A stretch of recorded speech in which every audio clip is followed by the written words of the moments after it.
अध्यक्ष महोदय, या ठिकाणी शेतातील वाढते यंत्रणीकरण लक्षात घेऊन पूर्णपणे यंत्रसामुग्रीच्या सहाय्याने मुख्यमंत्री बळीराजा शेतपांढर रस्ते योजना ही महसूल विभाग राबवणार आहे।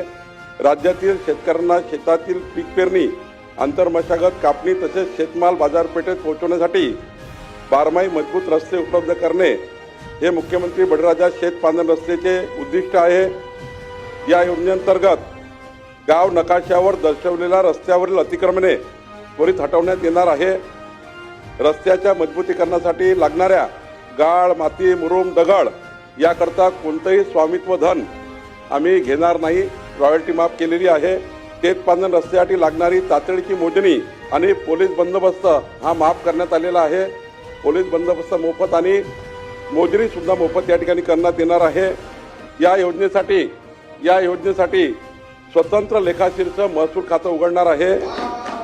मला विश्वास आहे की राज्याच्या या मुख्यमंत्री बळीराजा पांढर रस्ते योजनेच्या माध्यमातून पुढच्या 4 वर्षामध्ये महाराष्ट्र सरकार शेतकऱ्यांना मजबूत रस्ते देण्याचं उद्दिष्ट हे पूर्ण करणार आहे आणि म्हणून या ठिकाणी मी योजना या ठिकाणी आज आपल्या सभागृहासमोर लागू झालं।